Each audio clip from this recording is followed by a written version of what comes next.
किसी ने कहा श्री रामचंद्र जी, लेकिन एक देव ने खड़े होकर के कहा, रामचंद्र जी यदि रामचंद्र जी बड़े होते तो वह गुरु वशिष्ठ के चरणों में क्यों पड़े होते? अगर रामचंद्र जी बड़े होते तो गुरु वशिष्ठ के चरणों में क्यों पड़े होते? तो सबसे बड़े कौन है? सबसे बड़े गुरु है। चाहे भगवान का दर्जा रामचंद्र जी को दिया गया था, लेकिन सबसे बड़ा यदि किसी को दर्जा दिया गया तो गुरु वशिष्ठ को दिया गया। गुरु वशिष्ठ ने जो अपने रामचंद्र लक्ष्मण सबको ज्ञान दिया, क्योंकि कहते हैं ज्ञान के बिना हमारे जीवन में कुछ भी नहीं है। आज हमें जो कुछ भी मिला है वह गुरुओं के प्रताप से मिला है। सुभद्रा मुनि जी का ऐसा ही जीवन है। सुभद्रा मुनि जी के बारे में जब मैं पढ़ रही थी, उनके जीवन से एक बहुत अच्छी प्रेरणादायक शिक्षा मिलती है। और वह शिक्षा अभी अभी एक भाई ने बोला था, शायद भैया भिंडाणा से पधारे हैं, जो उनकी पावन जन्मभूमि से पधारे हुए। उनको तो सभी पता है कि वह कैसे हैं।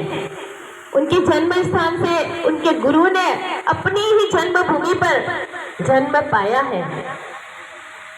तो उनके जीवन से एक प्रेरणादायक बहुत सुंदर शिक्षा हमें मिलती है। और वह शिक्षा जो कि दीक्षा लेने के बाद में, संयम जीवन को अपनाने के बाद में सुभद्रा मुनि जी ने गुरु की सेवा में तो हर पल, जिस तरह से भगवान महावीर स्वामी जी के चरणों में गौतम स्वामी जी रहते थे, उसी तरह से सुभद्रा मुनि जी अपने दादा गुरु के साथ में हर पल हर क्षण रहते थे। और अपने दादा गुरु से जो उन्होंने शिक्षा, साहित्य आदि ज्ञान प्राप्त किया था, उन्हीं की देन से उन्होंने अपने जीवन में एक शिक्षा ग्रहण की थी। और वह शिक्षा थी, वह गुण था कि जीवन में सब कुछ प्राप्त कर लो, लेकिन मुनि जीवन अपनाया है, साधु जीवन अपनाया है, तो साधु जीवन वही साधु जीवन कहलाता है जो अपने मुनि जीवन में मौन व्रत धारण करता है। मुनि कौन होता है? जो मौनी होता है। मुनि कौन होता है? मुनि मौनी होता है।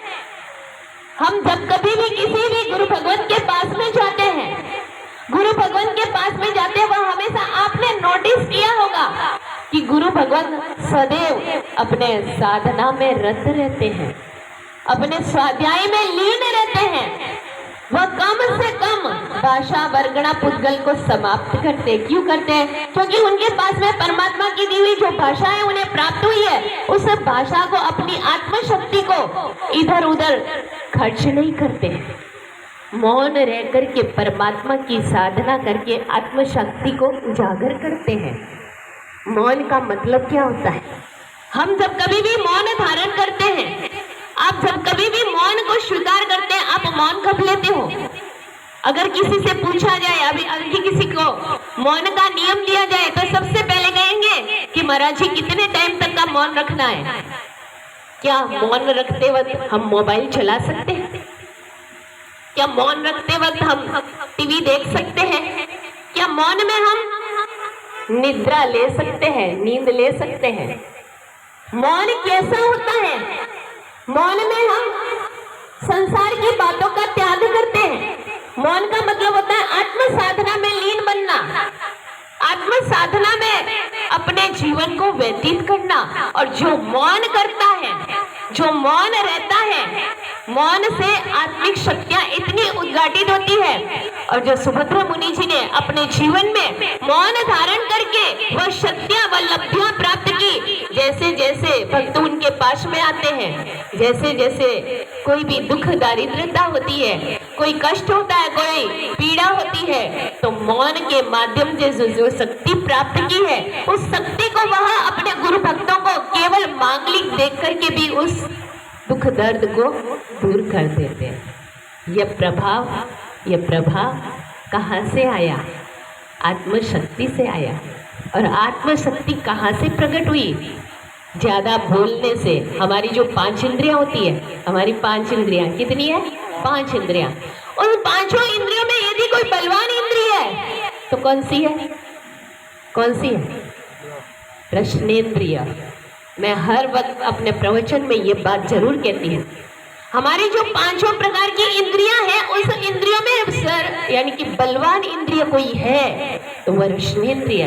जिसने रसनेन्द्रिय को जीत लिया, रसनेन्द्रिय का मतलब जीवा, जीव जो हमारे मुख के अंदर है, जो कितनी बड़ी है कितनी छोटी आप सबको पता है। हमारा इतना बड़ा शरीर है लेकिन ये छोटी सी जीभ यदि कंट्रोल में नहीं रहे तो खा करके भी बिगाड़ती है और बोल करके भी बिगाड़ती है। खा करके भी बिगाड़ती है और बोल करके बिगाड़ती है। अगर कोई व्यक्ति ज्यादा खा ले तो बिगड़ जाता है हाजमा, और यदि कोई ज्यादा बोल ले तो बिगड़ जाता है माजरा। इसीलिए ज्ञानी भगवान कहते हैं पांचों इंद्रियों में जो बलवान इंद्रिय रसनेन्द्रिय, जिसने रसनेन्द्रियों को जीत लिया, जिसने अपने इस जीवा को कंट्रोल कर लिया, उसने अपने पांचों इंद्रियों को कंट्रोल कर लिया। और अति आवश्यकता है हमें अपने इस जीवा पर आने वाले समय में पर्वती राज पर पर्यूषण आ रहे हैं। पर्यूषण जब आते हैं तो हम करते क्या है? क्या करते? खा पी करके अपनी शक्तियों को समाप्त कर, जो हम आए दिन करते ही आ रहे हैं। सुबह उठते हैं तब हमें बेड टी चाहिए, उसके बाद में नाश्ता चाहिए, उसके बाद में खाना चाहिए, कुछ देर के बाद में, यानी कि पूरे दिन में कितनी बार भोजन ग्रहण करते, अपने खाने का काम करते हैं। ख्याल करो, हमें यह मनुष्य जीवन मिला है और मनुष्य जीवन कोई ऐसे वैसे ही नहीं मिलता है। 84 लाख जीवा योनियों में भटके थे। 84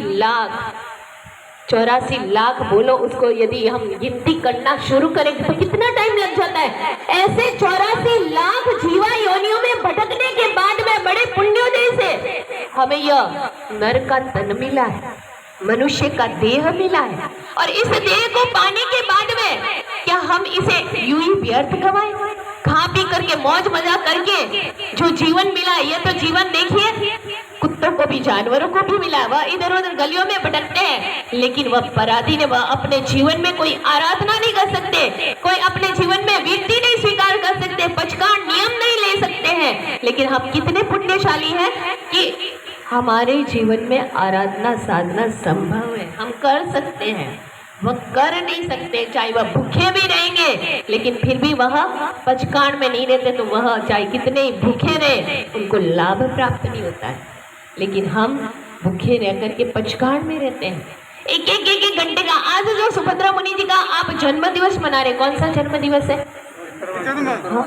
हीरक महोत्सव, जिसको अमृत महोत्सव कहते हैं। अमृत महोत्सव मना रहे हैं और 75 वर्ष उनको संयम जीवन की साधना करते, 60 वर्ष तो हो ही गए।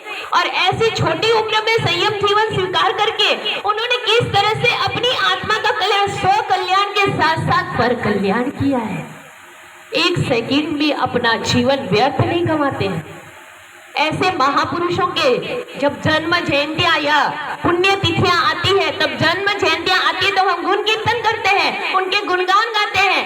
लेकिन गुणानुवाद के साथ साथ जब तक हमारे जीवन में गुणानुसरण नहीं आएगा, हम गुणानुसरण नहीं करेंगे, तब तक केवल जयकारा बोलने से, केवल गुण कीर्तन करने से उनकी जन्म जयंती मनानी सार्थक नहीं होगी। जन्म जयंती, जन्म दिवस मनाना तभी सार्थक कहलाएगा जब उनके जीवन में से एकाध गुण हम अपने जीवन में ग्रहण करें।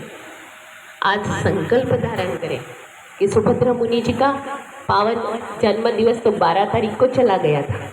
हमारे महापुरुषों का कोई भी जन्म दिवस आता है तो हम बड़े उत्साह पूर्वक, कल के दिन हमारे भावी तीर्थंकर 12वें तीर्थाधिपति जो आने वाले समय में अमम स्वामी श्री कृष्ण जी महाराजा के जो वासुदेव थे, उनका हमने कल जन्म दिवस मनाया जन्माष्टमी के रूप में। अष्टमियां तो बहुत आती है, लेकिन भाद्रवादी जो अष्टमी आती है वही जन्माष्टमी बनी है।